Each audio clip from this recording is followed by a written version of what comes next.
Hello guys, welcome back to the channel and welcome to Total War Pharaoh Dynasties. Today we are going to check out one of the Mesopotamian factions, Babylon, or should I say Adad Shuma Usur. Knives or knaves, I prevail over all. So we are going to spend some time reading through all this good stuff and checking out the faction in itself. And I will say also that I'm going to treat this one as a This is Total War campaign. Before I do a full campaign, I always do a one or two or even more pre-playthroughs just to play for a few turns with the faction to see what's going on and see how I can do things better. So this is kind of how I'm going to treat this particular episode, all while we check out all the new stuff with this faction and, as I said, play for a few turns. So, Adad Shuma Usur, the Protector. Adad Shuma is concerned with protecting Babylon and its legacy above all else. Given his background as a merchant, he favors diplomacy as a way of settling problems, yet he will go to war without hesitation if this serves his plans better. Persistent opportunist, he will take advantage of any of his opponent's mistakes, be they political, economic, or military. His idea of expansion is one of deliberate development, not eager conquest. This does not make him passive. To the contrary, he will do anything to ensure Babylon is still standing when the dust finally settles. We're going with legendary difficulty, and that gets us automatically on the battle difficulty veteran. Campaign customizations, we are all playing on the default, except for one thing, we don't have a battle time limit on. So local deities, starting situation, Marduk, the champion who defeated Tiamat, Marduk, the messenger of the gods. Marduk, the lord of all people, his titles are written in the sky and his deeds are sung by the seas. Dragons lie at his feet, tamed by his grand reach. Marduk's power is wisdom, and with wisdom he conquers the world. We also have Ishushinak. Sorry if I'm butchering any pronunciation. If you do know how to pronounce things correctly, let me know in the comments down below. I'll happily try to improve those kinds of things. And we also have Ninurta, of course. So, native units, we have Akkadian units here, alongside some farmers, archers, militia, spearmen, axemen, horsemen. Horsemen, very nice, actually having cavalry within this faction's grasp. And we'll check into these ones later on, I will guess, but let's turn to the faction units. We have, once again, pronunciation, Silulu spears, two-handed spear infantry, and Silulu swords. Then we have the slingers. Then we also have Babylonian chariots. We have Shilulu spears. We have Shilulu swords. So kind of the upgraded versions here. You can see, I will say one thing directly, that I've noticed that the armor and this light units is likely the kind of the bread and butter initially with this faction, and they lack armor. So armor 15 for these Shilulu swords. The equivalent to the Troy swords would be like 30, something like that, just to give you a small comparison. Moving on, we have Siraku levies, we have Siraku archers, we have Babylonian archers, Babylonian royal guard, and Babylonian nobles. For the faction-specific buildings, we have a palace of pleasure. As the name suggests, that grants us some happiness, some replenishment, some influence, workforce growth, but it does come at a administration burden with +2 to a region where it's built, and high influence bonuses, more happiness to the province and adjacent provinces. We also have the House of Astrologers, which grants a bonus to movement on land, influence in the province, and reduce the construction cost for all outposts, as well as the construction time for all outposts. Once again, with the setback of an administration burden. And high influence bonuses affects even the movement on land, additional 10%, and also a slight bit of happiness with +2 right there. So the Royal Scribal Archives is the next one, which grants us some legitimacy, some influence, and production for all resources plus 20% in a region, but it comes at the cost of happiness and administration burden. And you get more influence when you have a high influence bonus for the adjacent provinces. And lastly, the Foreign Envoy's Resident, which grants you diplomatic relations +1 with all factions and also a tiny bit of income of gold of +10. Let's preserve Babylon's legacy. The city of Babylon, a gem coveted by all throughout its glorious history. Its leader, Adad Shuma Usur, a noble king determined to restore his kingdom to its former splendor, will face daunting obstacles on his way. Relentless Elamite raids press on the Babylonian borders, eyeing the kingdom and its riches with greed. They dream of their own empire. Should their attempt at conquest succeed, they would become a threat to all. Assyrian influence adds to Babylon's precarious situation. The rival empire has no intention of surrendering and seeks to regain its lost lands. Beyond Assyria, the Hittite Empire also looks in Babylon's direction. Mighty Hittite kings have long desired the wealth and treasures of the city. They quietly prepare to launch a war campaign. Lastly, the Canaanite tribes south of Hatti are easily overlooked. But if they reach the Euphrates River, they may wreak havoc across the lands of Sumer and Akkad. The land will not be merciful to the aspiring Babylonian king. He must be cunning in both diplomacy and battle, placating and conquering his numerous foes as the situation best dictates. Okay, there guys, you have it. Let's go over the faction summary as well for the strength and weaknesses for Babylon the Protector, the Shield of Babylon. Okay, so for faction buildings, once again, as Adad Omashur, your unique buildings combine common buildings, providing many bonuses and uses fewer building slots. And let's move on, because I think we got everything right there, right? Okay, pretty much at least. Faction units, as Adadash Shuma Asur. Oh, Jesus Christ, these pronunciations, I'm going to be butchering them all day. Your roster is mostly comprised of Shilulu units. They are cheap and high in numbers, but they are generally weak and are best supported by units with which have the Taskmaster ability, which grants combat bonuses to nearby Shilulu. And we are going to look at that as well later on, which kind of units that does provide a bonus and what kind of bonus we are speaking about. But the armored Shilulu spears can serve as good defenders, hide them in the path of the incoming enemy chariots or cavalry, and they'll serve well at stopping their deadly charges. Babylonian nobles can move quickly on their chariots, firing at opponents and providing supports to Shilulu warriors across the battlefield with their Taskmaster ability. That's one of them, but there's more.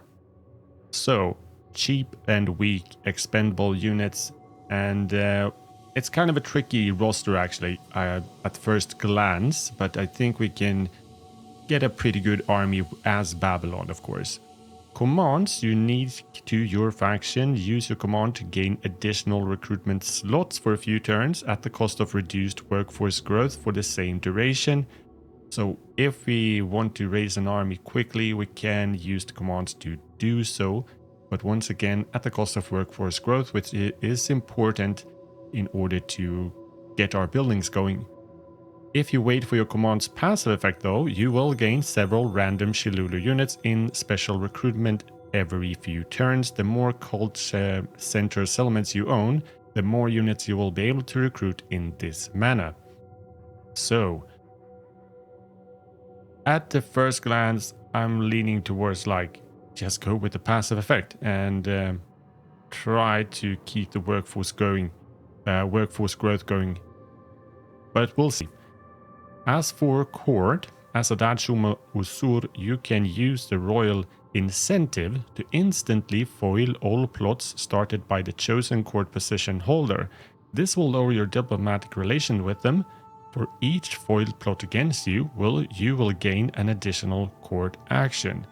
As for outposts, you start with 3 outposts, a Shrine of Marduk, Et Menanki in Babylon, and the White Temple of Anu in Uruk. Shrines to Marduk increase the happiness and grants bonus to food income in the region. Pray there to reduce the food upkeep of your army and increase its replenishment. Et Menanki is a landmark monument outpost, a mighty ziggurat rising up to the skies. It grants legitimacy to the owning factions. Pay homage there to increase the morale of all units in your respective army for a few turns. And the White Temple of Anu is a landmark monument outpost dedicated to the sky god Anu. It grants legitimacy to the owning faction. Pay homage there to increase the morale of all units in your respective army for a few turns. So yes, native units. We have the Akkadian style, like the Akkadian militia that are well-disciplined soldiers, keeping calm in the heat of battle.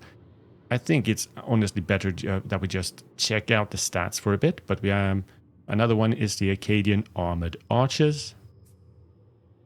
As for titles, Azadad Ushuma Usur, your titles are focused on defending your provinces by increasing army movement, replenishment, and morale, and reducing enemy movement in your land. You can also gain large bonuses to your influence. Royal traditions. So the legitimacy strengthens the claim to the throne of your chosen royal tradition. It is gained by owning sacred lands, building monuments, and winning battles. So kind of playing along with the game. As soon as your legitimacy value is close to that of the supreme ruler, you can contest the crown, which will put you at war with them. Your goal is to amass more legitimacy than them before the war ends after a certain number of turns. Becoming supreme ruler grants special ancillaries. Leaders who do not wish to follow the royal traditions but instead forge their own path can do so. And this allows you to choose and follow a path. In so doing, you will gain access to a unique mechanic and bonuses to aid you in solidifying your legacy and carving your name on the stones. The path that you choose will encourage you to take specific action and benefit from them. Choosing to forge your own path will prevent you from reusing royal traditions, the court, and the power of the crown with its royal powers such as forced annexation or growth migration. So worship as the Lord's word travels, fields become beautiful and people grow wise. Eyes deepen and see the future, able to read its secrets. You can construct dwellings for the Mesopotamian gods you worship. These buildings provide additional bonuses based on the god they are dedicated to and add a small amount of favor. Shrines of Marduk increase happiness and grants a bonus to food income in the region. As terrain and weather in Mesopotamia, it's usually dry air often turns sweltering, especially in regions farther from the rivers. Mesopotamian warriors are well suited for that, wearing mostly light or medium armor. Some units are trained to fight in rain and thunderstorms, as those are likely to occur on fertile crescent. So Dynasty, as this update suggests. So we get a ruling family screen. We will have a look on that, of course. And as Adad Shumasur, you start married with 2 children, a boy and a girl. If you enter the Mesopotamian dynasty through adoption or legitimacy war, that will put you in a position to strengthen your ties with other factions with marriage through diplomacy. Ancient legacy. So, this is also a very interesting stuff that I'm very curious about. As Adad Shuma Usur, you can choose the ancient legacy of Hammurabi, the lawmaker. Use it to create laws, choosing the effects they would grant your faction and armies. You will also be able to instantly establish any royal decree that you choose. Whoa, that's a lot. So, here we are. As the faction intro suggested, we have a few factions nearby, minor factions, and a bigger one is, of course, Assyria, further to the north up here somewhere.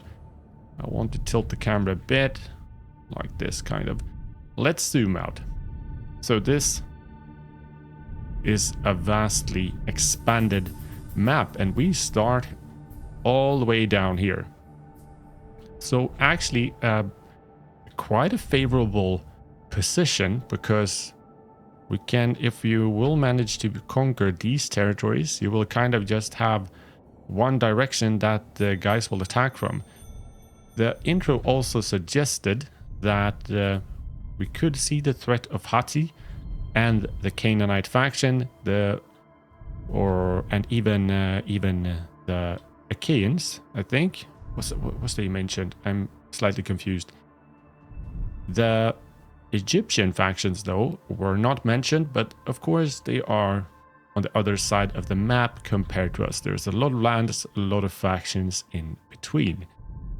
But Assyria is kind of the main foe as I see it, and if you did not know, and as far as I remember, Babylon, accompanied by another faction, was the ones who finally beated the Assyrians. But I don't think this happened until like 600 years from now. They call me King of Babylon, the game time, that is who I am. So, where should we start? We can start by just having a quick look on the ruling family tree. And it's a classic family tree. We can't really do much. We have a wife here, which is named Shala. She's 33 years old. And Adad himself is 32. We have the children of Shamuramat, who is 14 years of age, female, and Putur Sin, which is 11 years old and is our little boy.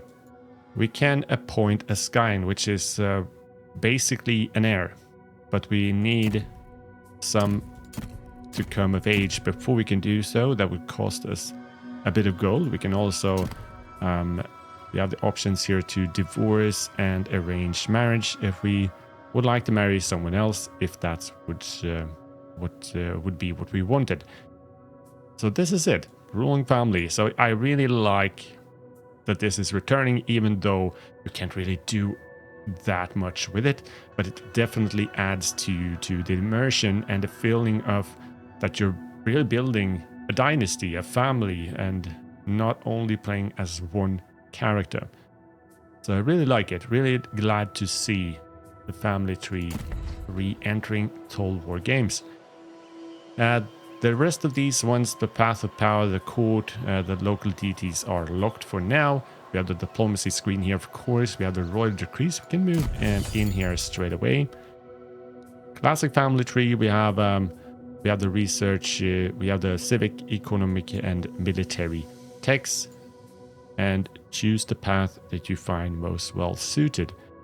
I will probably do a bit of a separate video about this, but so as for now, I will probably just initiate going for the organized supply chains and going for that route. It would take us 31 turns to get to here. Why I do so? Because I like the military stuff that we get along the way. As for the first one, we get XP per turn. It's important to get that first army experienced and as good as it can be in order to withstand the onslaught of enemies that will be entering our territory not far from now. We get even more XP from battles in the next one for all units. As for here, we get an additional recruitment slot, which could come in handy definitely. Military tradition, we reduce the recruitment cost faction-wide, and we reduce the upkeep by 12% for tier 4 units. Next one would be recruitment rank plus 2 faction units, everyone that is. Really nice. And military indoctrination, further upkeep reduction for tier 5 units and recruitment cost reduction as well. And finally, an minus 8% upkeep faction wide. Very nice. So, and we have the victory objectives. Also very similar. We have the minor victory, main victory, and we need to assemble points by building cultural centers and expanding our territory. So not that much to see here. So as for now it's turned night, we can get the provinces. We have Babylon, of course. It's a one city province and settlement.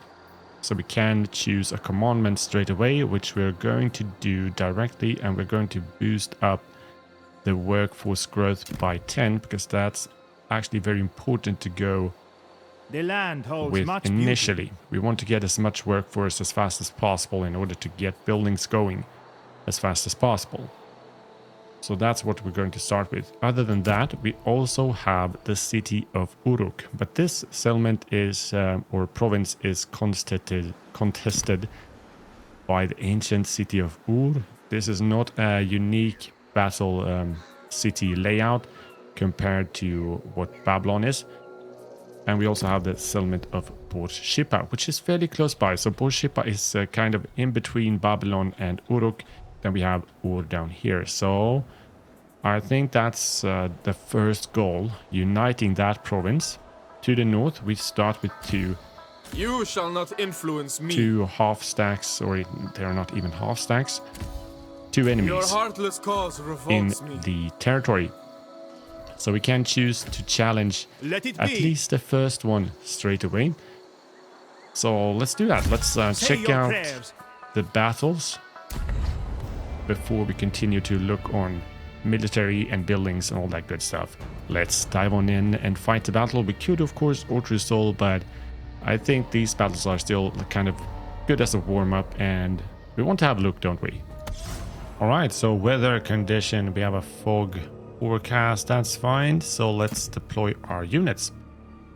So the starting army we have is not a complete mess, but it's a bit of this and that. Some lighter units and some elite ones. We can actually have a look at them. Kingdom is a We have blessing for these Assyria. specialists, which have some great range with their missile, and they can actually sap walls, I think. Let's have a look. We have a look advance, encourage, disciplined, mixed shot, yeah, whistling shot. We have whistling shot, which is very nice, which would give the enemy a bit of a morale debuff. Underdog. Never mind. This I can has to be unsanitary. use them to sap walls, I think, and also break. I think they are better at breaking down walls. Look kind of cool. I think. And we also have our Babylonian chariots.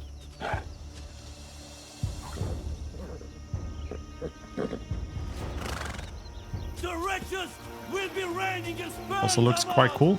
We have some Shilulu slingers, which No is the hesitation. first tier missile unit we can get. We will check that bless out as our well. bows. We have some Siraku archers, very capable, but not as good as the Babylonian ones, of course. Then we have the Shilulu spears, which do lack in armor as previously stated. Those men are The the melee attack and weakest the of defense Assyria. is not particularly great either, but they have 240 men in there. And yes, I can show you this because the Babylonian chariots is one of the ones with the Taskmaster ability, which if we put them close to the Shilulu spears, they will get a bonus of to morale with +10 and melee attack and defense by +5.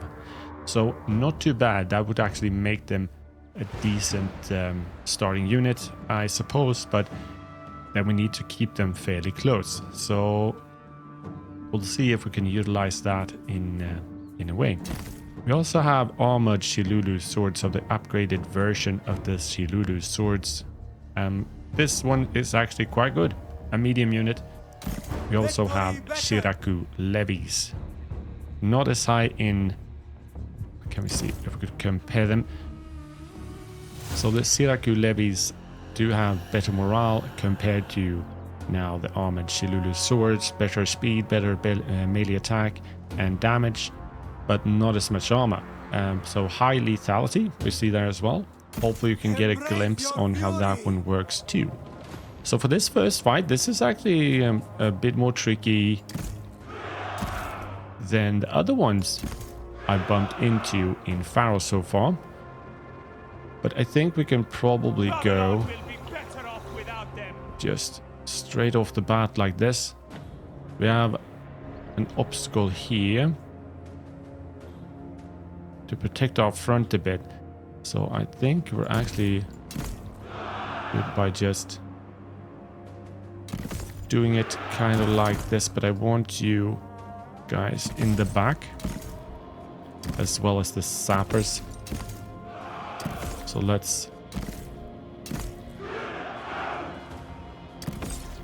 stretch those lines out a bit. Our general to the left. Okay, the Babylonian specialist.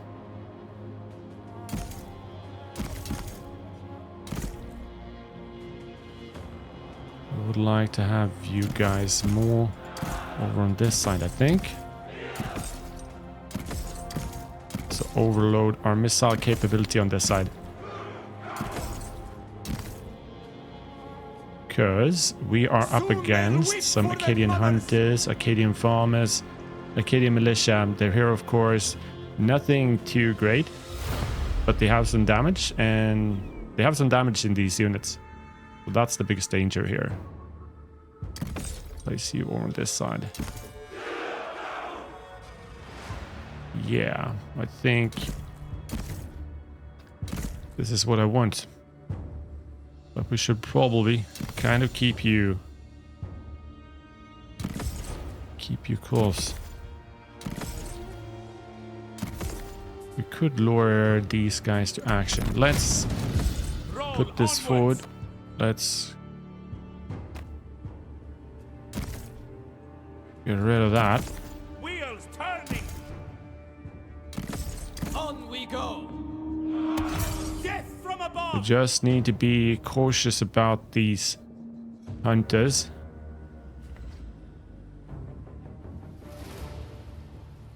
So start harassing those guys. We have a mixed shot with the chariots.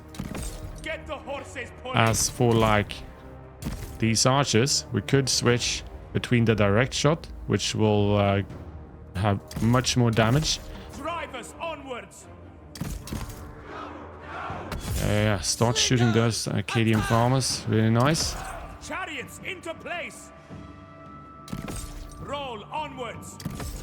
Really nice. Archers, fire. Sling the Whoa, whoa, whoa, whoa. Wheels turning. Get the horses pulling. Yeah, melt those boys. Drive us onwards. Yeah, they will be shaken. Wavering. Nice. Switch to the Akkadian militia. Chariots into place. Go with those Akkadian hunters. Actually, start attacking them. On the move. Swing at them. Okay, we're a bit too late on the ball there. Shoot. I want you to have shooting at them. We march. A clash of fury and will. Death from above. Okay. This turned into a mess, boys. Step by step. We march. Let's get it like that. Jesus Christ. Time to move. On we go. Aim and fire. Take their heads. On the move. This face-off comes to a head. Yeah, good. Step by Now I want you to get up here. Step by step. You can start shooting at them. And fire. We must retreat. Ah, damn it. On the move. Go for him. Okay, good. Time to So move. far from a perfectly executed fight, that's for sure. You can shoot them, you can shoot them. We can actually use the chariots. On we go. Yeah, Make sure you shoot them. Now! You can sort of send those guys in. I think I want you to shoot I summon the those gods! ones. They're kind of blobbing in really kind of badly. Go for the Acadian hunters. We're pushing down in the way. Go for the Acadian farmers. Shoot in. Servant of Marduk, king of Babylon. Okay. Beware a spear to the gods, man. My first move, there last. Okay, nice. On the move. Death from above. Break them. See if we could roll in them. Let's see how that one works. No, death will not take me. Aim and fire. To get those guys. Is that the best you can do? So Yeah, that's actually not that bad. Not that bad. They are shaking. We're going to get them, and you just pinpoint him. Okay, nice. missile weapons. And it seems like, okay, they got shattered. They are broken. Yeah, far from perfectly executed. The auto resolve would probably have been better. Archers, fire. Let's fly. But as with that being said, I think it's important to do these mistakes. Fishing rod never rise again. Because that's how you learn. You parrot even our slurs. How pathetic. Ah, now he's shattered. So, there we go. There we go. Victory. Time to move.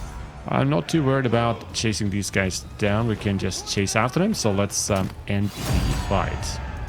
Our So superior close victory. tactics This should prevail. definitely be a decisive one.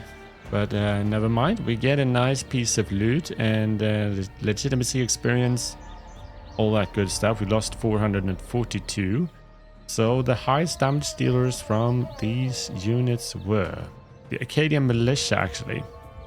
So yes, definitely some improving needed to be done with this first fight.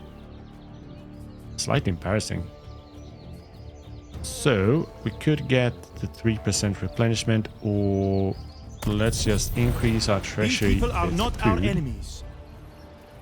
Because Always look at the big picture. thing is, I do You not shall think not they will influence take the me. fight. So we could just sort of leave them be. We have Borshipa very close by. They call me king of Babylon, and that is who I am. We could try. Prepare for your We death. could try and just to have a look and see. No, they actually take it. Probably, if I would guess that if you get the decisive victory in the first fight, these guys would run away. That's what I think. So, but yeah, let's dive on into this one as well. Welcome to the battle map, guys. So I want to show you one cool thing. The Babylonian Specialist. They also have the Taskmaster ability, and there's actually an easy way to see which units is going to be affected. So if you have the unit selected, just hover over the Taskmaster ability and you can see the units start blinking. This means that everyone is affected. So if we just stand them over here and do the same thing, the two closest ones is only affected. So keep them in the center, basically. Keep them in the center. So I don't need to worry about keeping the Babylonian chariots too close. But I need to worry about the specialist not being killed. So yeah, the first fight was kind of horrible. Kind of horrible. Shift battle tactics. But those things happen. I wasn't able to utilize the missile units on the left. I slept on the units there and got caught. So that disrupted the entire thing. So as long as you keep your missile units open to engage the enemy, you will get the decisive quite easily, I would think. So this army setup, we have some archers, farmers. So kind of the same thing. Just keep them as they are. Get the horses pulling. Crack open their skulls. Tilt you a bit. Wheels turning. Well. Actually dodged a shot. Roll onwards. Get those guys before they get too close. That would be nice. Shaking, shaking, shaking, shaking. Good, good, good, good, good. And we're wavering. Okay, good. Time to move. Now we need to tilt you. Room for success. Blood Make sure you aim at Balashi. Arrows knocked. Come on, get here. Get here, get here. Yeah, just keep that flanking fire going. And I think we should be kind of good. And you fire on the enemy general. But be cautious so you don't stay too close. You will be our flanking unit. Oh, let's get rid of that. Yeah, shaken. Embrace your fury. Nice. Bury them in stone. They start melting him. Step by step. You can actually use these guys to prevent them from firing because they are Make the gods proud. the biggest damage dealers. Strike them down. Take their heads. Crack open their skulls. I'm gonna try to shot. No. Drive us I want to set you up in a better position first. Okay, nice. Scramble before us. Well, On Balashi. the move. Rend Well, their getting shot from the back. Face my wrath. We won't always get the we will always want to get the general. Mother has better Ah, yeah. That's too bad. We're preventing them from firing, but Blade. okay. On we go. Now Wali's Time to shaking. move. Chariots into place. On we go. Circadian farmers. Make the Shoot gods at those proud. archers. Blade. Bury them in stone. On the move. Getting on the action on Balashi.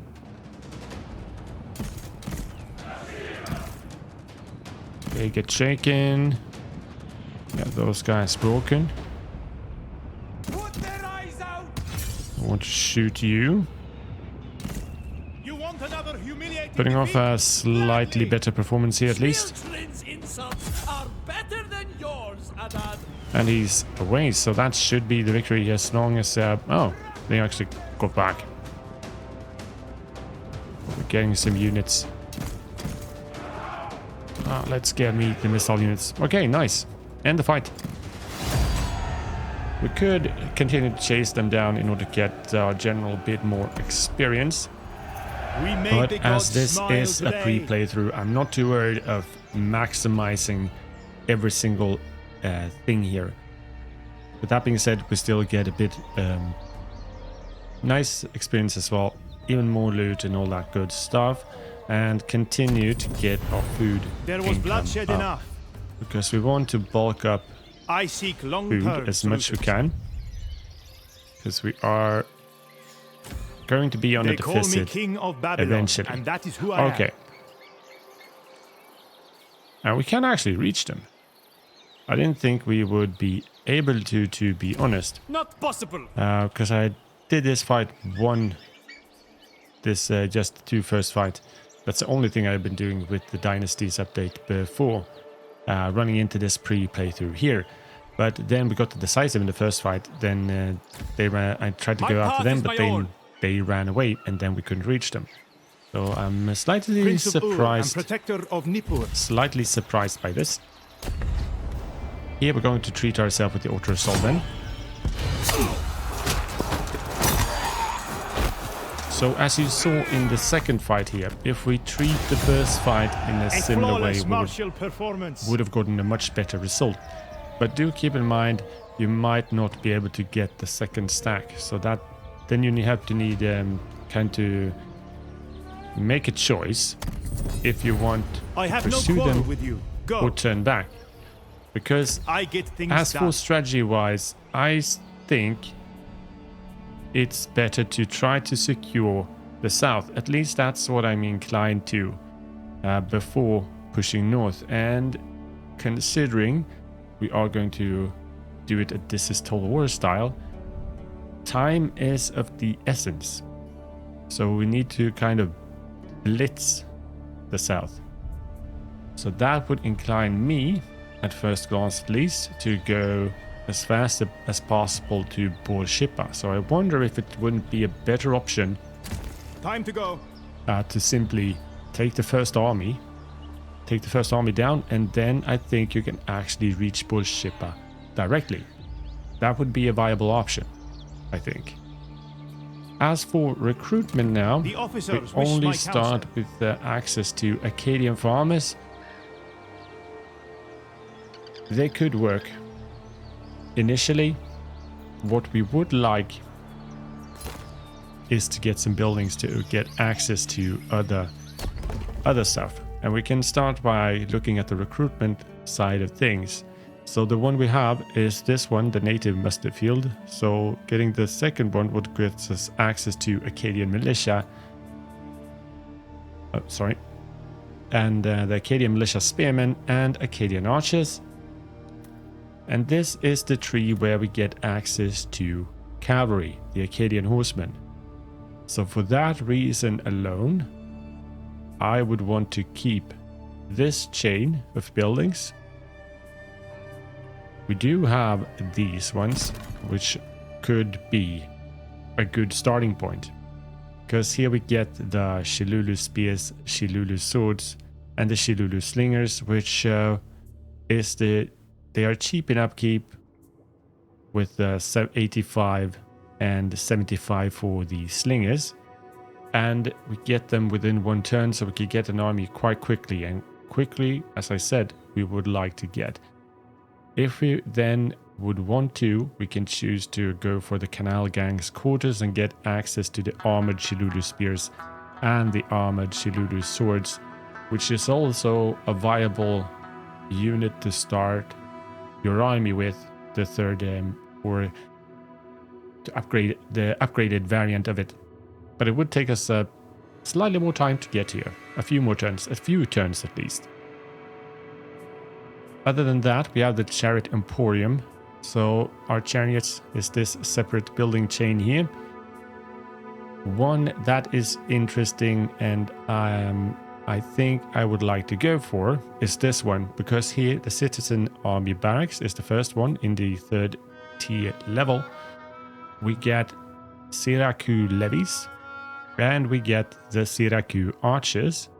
So this is a good starting point. I prefer archers over slingers because of that being able to go with the arching shot, so they can actually stand behind a front line and shoot over on the general or an enemy engaging in the front line in a slightly more efficient way compared to the slingers.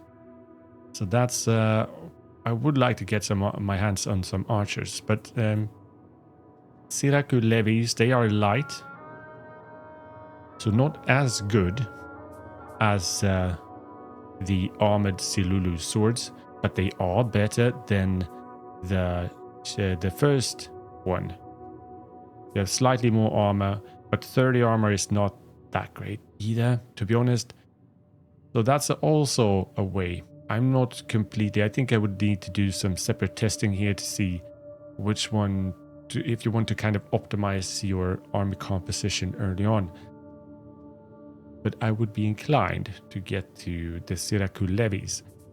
And this chain, because in the 4th one, we get access to the Babylonian archers. This one is going to be a must, I think, with their missile damage of 39. Really seems like a really good unit, but the upkeep is also worse. And that is also might be a reason to go for the Shilulu, because the Siraku is 150 in upkeep compared to the third tier armored Shilulu swords is 130. So that will be actually be a kind of a difference. I mean, 10 units is 200 food less in upkeep. And lastly, we have the Babylonian Royal Guards. But as we want to raise an army quickly, go for that one first. We could also get, because we have one more workforce, so I guess we should use one of these slots. We start off as Babylon the Strong, 4th tier. We can upgrade or even one more. We have the Fisherman Docks, which grants us some food income. We also have the Public Gardens, which grants us some workforce growth, some happiness. We have the Grand Temple of Marduk, of course, reducing the upkeep by 15% in this province. So when we go outside, we need to keep that in mind, that our upkeep will go up. We also have lumber waterways, so some wood income as well. And we have a few options.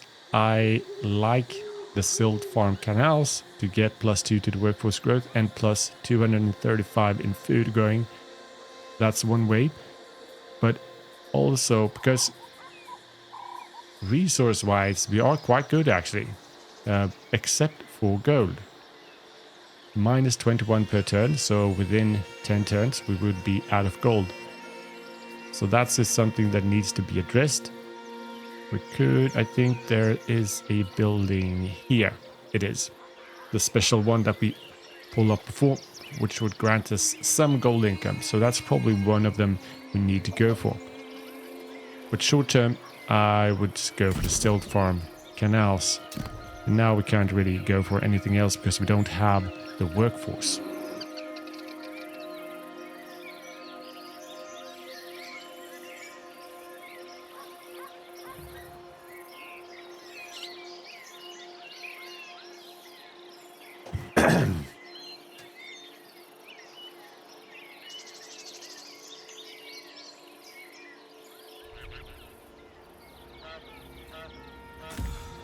There can be no compromises.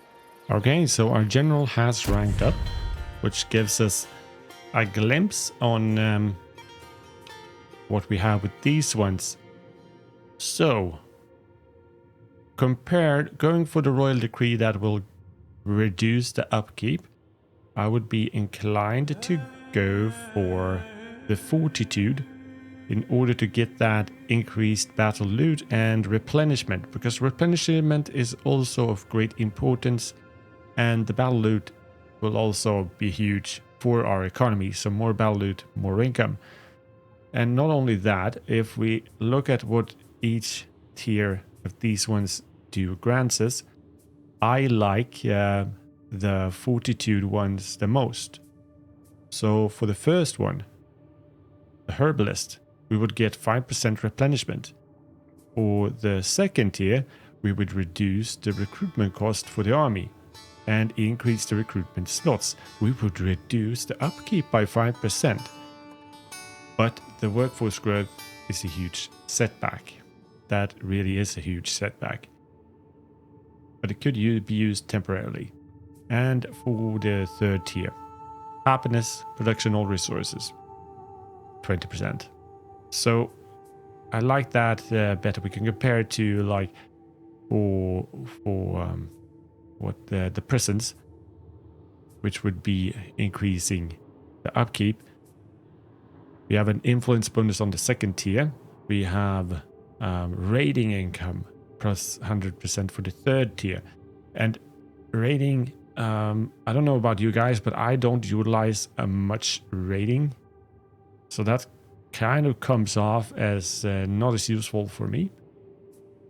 And we can also compare it with the order. The order third tier movement on land. That it's nice though. More movement on sea. But we get a penalty to replenishment, and that I do not like for this second tier one. For the third tier, we get movement restored after prayer plus 20%. That could also be useful, but overall, I think Order is the way to go. I think. So we get that replenishment going. We start off with some nice gear, common media art, nice gear, just regular gear, nothing too specific. Diplomatic relation +5. That's not going to benefit us. Keys of the Divine Wisdom. This is a unique one which grants us legitimacy and workforce growth in province. That's that. So this has been a long-ended turn, and we're not completely done. We have some diplomacy to make because, as I said, we are doing the This is Total War style because I want to see how the factions react and what happens within the first few turns. So I'm going to probably do some kind of time lapse here or a quick cut while I declare war on every single faction and try to squeeze out maybe a bit of a bargain here and there. A barter, I mean. But you will obviously find out. Well, there we go, guys. And I actually found a possible solution to the goal. I didn't know about this, but we have a barter agreement with Assyria. So we provide 10 gold and they provide 100 food to us. It's 5 turns remaining. We're gonna... Shall we go fishing This is gonna be out of the way because... You will soon regret this. Because of we declaring war against them. So we're down to -11. That actually buys us some time, which is very nice. So let's we get it to like this. Okay, yeah. I did a few of them barter agreements, nothing too major, but I like to get some extra stone going because we don't have any stone as it stands for, and you need the stone to build buildings. Wood, we're very good with wood, and we're not that bad with bronze so far. And food-wise, it's looking nice as well. Contracted affair, yes, rank gained, 3 rank gained. Reminders, known factions, here we are. So out of all the factions we do know of, we're at war with everyone now. Normally I would like to upgrade the small cities as fast as possible in order to be able to withstand an attack. Considering this is in the south, I'm thinking that we might actually save the workforce here or save our resources a bit. As for outposts, they are very exposed. This one is very exposed. This one is not as exposed, but it kind of is. But that's a lesson learned from my previous campaigns where I did go all out with the outpost as fast as possible. All just got destroyed. So you really need to pick these things carefully. Well, we could go with a Shrine of Marduk in this area just to see if it's going to stand. And we kind of want a Shrine of Marduk. But depending on how things play out, we might go with a different choice regarding the outpost later on. But yeah, let's proceed.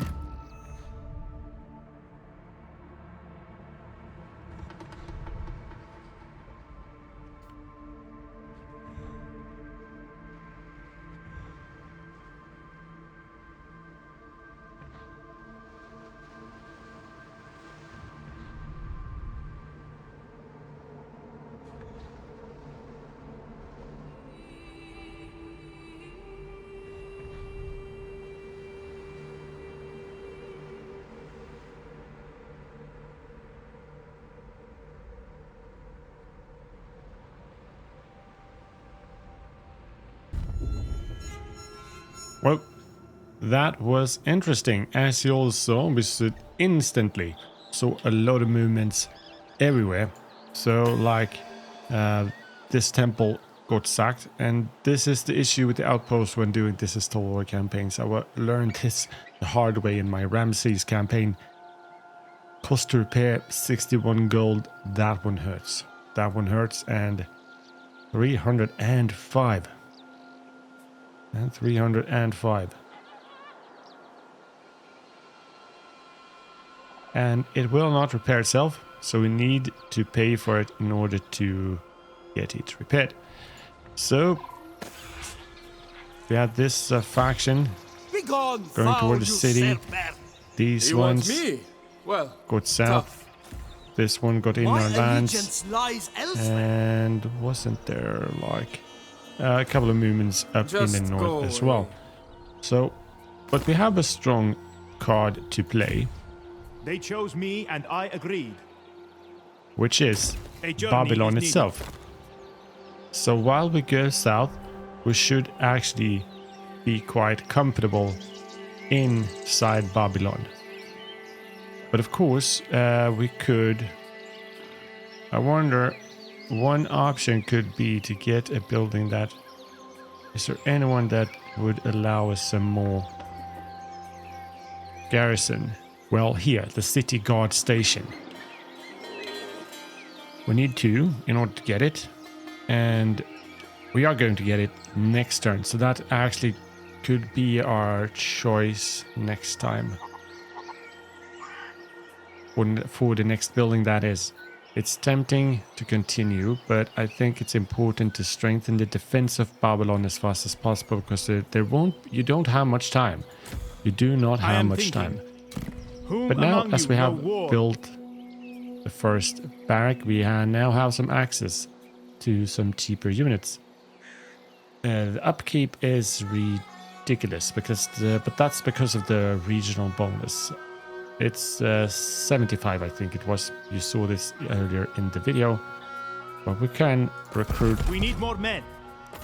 We need more Caution men. is a virtue, enabling survival. And we are going to go with the swords, I think. Because they have slightly more armor. Slightly more armor. The slightly better melee defense. More melee attack. They don't have the same speed. And they don't have the same charge bonus. So the Shilulu Spears could act as a flanking unit. They could act as a flanking unit. But we need a front line, and for that one, get it like that. Let's just save up the money. Okay, interesting. So the faction coming from the north actually decided to attack. Why the first one did not, I do not know, because it looks like they were at the same strength. Ah, we will actually be able to see some Akkadian horsemen coming in. We have a...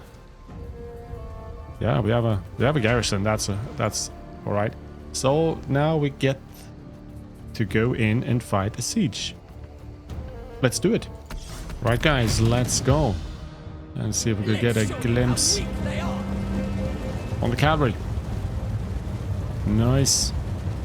But we need to be aware here. This will provide me with a very important answer, and that is, will we be able to defend in the settlement without recruiting a general within the first few turns? Arrows knocked. So we're using our heaviest We march. units Moving in on. the choke point here. Our fastest units to the left.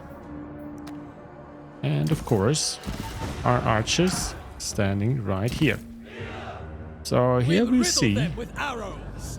some signs of the reworked visibility. Akkadian archers, bastards. And yeah, let them shoot, but now focus in on that general. Aim and fire. And they hold back the Akkadian horsemen. That's interesting. Step by But step. let's try to move in as well with these ones. I'm not sure if 2 units could take on the cav unit or not. Okay, here they go. Here they go. We can speed things up for a bit. Okay, that's Akkadian farmers already wavering. But we want to get that general, man. Okay, start moving, boys. We march. So, kind of a classic setup. So, there's no blood in this build. I assume there will be blood in the final build on the release day, of course. Time to die. Why they could not include it directly, I'm not too sure actually. Strike with precision. Shit. Okay. Death from above. On the move. What we need is one over there. Break them. Move quickly, boys. Victory beckons. Because our general is the only one that hangs us, Put their eyes out. that holds us into this fight. If they break through the general, the fight's over. Have them on the run. Heads. Have them on the run. Step by step. Just prevent them from using them. That's all you need. That's all you need. Now charge in. They have a decent charge. Charge bonus 37, so that should be good. We march. Rend their flesh. I want to try to keep these guys broken. Tear through They them. might get back. The Acadian horsemen worked useless against us as a frontal assault. I have tried them slightly. It looks like, yeah, they work fairly well when using them as a hammer. Oh, he's swearing. Let's fly. Okay, you've done your part. You're engaged with those guys. I said, would think they will be able to get back if we don't beat him, but it looks like. Let's push the bastard. Oh yeah, he shattered, and that should be the victory, right? That should be the victory. Nice, end the fight. Okay, heroic victory, nice. Let's work on that treasury.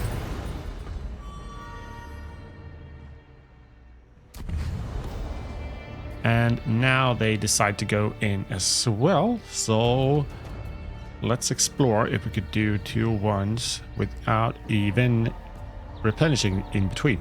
Now this is a lost cause. So important note to self: in order to save this city, where we would likely need to recruit a general in the city like turn 1, just to make sure. But there you have it, guys. A couple of turns at least with Babylon. And the joke's on us. Uruk is now being owned by Ur. But as I said, that's an important lesson. Recruiting one general there, and I'm pretty sure that we could withstand all these 3 actually. So over in the north, we are starting to set us up for an attack on Borshipa. We could go down Prepare for here your death. and actually go, but now Make way there. we should click the Watch river for first. storms.